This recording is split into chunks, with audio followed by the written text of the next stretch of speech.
you ever heard the legend of the broken mirror? In the small, forgotten town of Eldridge, a single crack in an ancient mirror unleashed a curse that brought terror to an unsuspecting family. Welcome to Nightmare for Giggles, where bedtime stories take a terrifying twist. Tonight, we delve into the chilling tale of the broken mirror, a story of shattered reflections and haunted dreams. Prepare yourself for spine-chilling tales that will haunt your dreams and send shivers down your spine. Are you ready to face your fears? Remember, these stories are not for the faint of heart. So, close your eyes, if you dare. The small town of Eldridge, nestled in the heart of the Appalachian Mountains, was a place where time seemed to stand still. With its dense forests and winding roads, the town held onto its traditions and superstitions tightly, passed down from generation to generation. One of the most enduring superstitions was the belief in the curse of the broken mirror. In the early 1900s, a local family, the Grays, became the center of this chilling tale. The Grays were known for their wealth and their grand mansion, which sat atop a hill overlooking the town. Their prosperity, however, did not shield them from tragedy. The story begins with Margaret Gray, the matriarch of the family, who was known for her beauty and grace. She had inherited a large, ornate mirror from her mother, who had brought it over from Europe. The mirror was said to be enchanted, blessed by a mysterious seer to protect the family from harm. One fateful evening, a terrible storm rolled through Eldridge. The wind howled, and the rain lashed against the windows of the Gray mansion. Margaret was alone, as her husband William was away on business, and her children were staying with relatives. As the storm grew in intensity, Margaret moved through the house, checking that everything was secure. She found herself drawn to the mirror, its gilded frame shimmering even in the dim light. She had always felt a strange connection to it, as if it held a piece of her soul. As she stood before the mirror, a sudden crash of thunder startled her, and she stumbled backward. The mirror tipped forward and fell, shattering into 1,000 pieces on the floor. Margaret's heart raced as she stared at the broken shards. She could feel a shift in the air, a coldness that seeped into her bones. Remembering the old superstition, she whispered, 7 years of bad luck, as a chill ran down her spine. Little did she know this was just the beginning. The next morning, the storm had passed, but a sense of unease lingered in the mansion.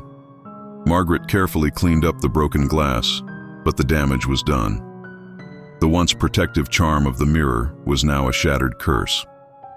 A week later, tragedy struck. Margaret received a telegram informing her that her husband, William, had been involved in a fatal accident. He had been traveling by train when it derailed, killing several passengers, including him. Devastated, Margaret could not shake the feeling that the broken mirror was to blame. Her grief was compounded by a series of inexplicable events. Strange noises echoed through the halls at night, and objects seemed to move on their own. Margaret's health began to deteriorate. She suffered from insomnia and vivid nightmares. The once warm and inviting mansion felt cold and oppressive. Margaret's children, Anna and James, returned home after their father's funeral. They too sensed the change in the house. Anna, the older of the two, was particularly sensitive to the supernatural. She confided in her mother that she felt a malevolent presence watching them. One night, Anna woke to find her room freezing cold, her breath visible in the air. She saw a shadowy figure at the foot of her bed, its eyes glowing with an unnatural light. Paralyzed with fear, she couldn't scream. The figure slowly vanished, leaving behind a lingering sense of dread. James also had his share of terrifying encounters. He often heard whispers calling his name, and once he saw a face staring at him from the broken mirror's frame, even though the mirror was no longer there. These experiences drove the siblings closer together as they tried to understand the curse that had befallen their family. Desperate for answers, Margaret sought the help of a local seer named Agnes, known for her wisdom in matters of the supernatural. Agnes listened to Margaret's tale and agreed to visit the mansion. Upon entering the house, Agnes immediately sensed the dark energy. "This place is cursed," she said, her voice heavy with concern. The mirror was a protective charm, and its breaking has unleashed something terrible. Agnes performed a cleansing ritual, but as she did, the malevolent presence grew stronger, fighting back against her efforts. It was as if the entity had been waiting for this moment to reveal its full power. Agnes warned Margaret that the curse would not be easily broken and that they would need to be vigilant. Despite Agnes's efforts, the hauntings escalated. Margaret's nightmares became more intense, showing visions of her family's doom. One particularly harrowing night, Margaret dreamt of the mirror's seer, who spoke to her in a haunting voice. To break the curse, you must confront the source of its power. Only then can you hope to save your family. Determined to end the torment, Margaret, Anna, and James prepared for a confrontation with the entity. They gathered in the parlor, where the mirror had once hung. The air was thick with anticipation, and a cold wind seemed to swirl around them. As they began to recite a prayer of protection, the temperature dropped, and the room plunged into darkness. The malevolent figure materialized, its eyes burning with anger. Margaret held her ground, demanding that the spirit leave her family in peace. The entity's wrath was palpable. It howled in rage, causing the walls to tremble and the lights to flicker. But Margaret, drawing strength from her love for her children, stood firm. She brandished a shard of the broken mirror, holding it up as a symbol of defiance.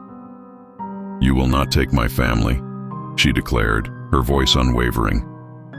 The entity lunged at her, but as it touched the shard, a brilliant light erupted from it, filling the room. The spirit shrieked in pain, its form dissipating in the blinding radiance. The light intensified until, with one final scream, the entity was banished, leaving the house silent and still. The curse was lifted and peace returned to the gray mansion. The atmosphere lightened, and the oppressive cold vanished. Margaret, Anna, and James knew they had faced true evil and survived. They decided to leave Eldridge, seeking a fresh start away from the memories of their ordeal. As they packed their belongings, Margaret took one last look at the spot where the mirror had hung. She whispered a silent thank you to the seer who had blessed it, knowing that the family's future would be brighter because of the sacrifices made. The story of the broken mirror became a legend in Eldridge, a cautionary tale of the dangers of superstition and the strength of a mother's love. It was a reminder that even in the darkest times, courage and determination could overcome the most malevolent forces. And so, the Gray family moved on, leaving behind a town that would never forget the night the curse of the broken mirror was broken. Thank you for joining us on this journey through the darkness. We hope you enjoyed tonight's tale, and that it lingers in your thoughts long after the lights go out. Don't forget to subscribe to Nightmare for Giggles for more chilling stories every week. And if you have a tale of your own, share it with us in the comments below. Until next time, sleep tight. And remember, nightmares are just a giggle away.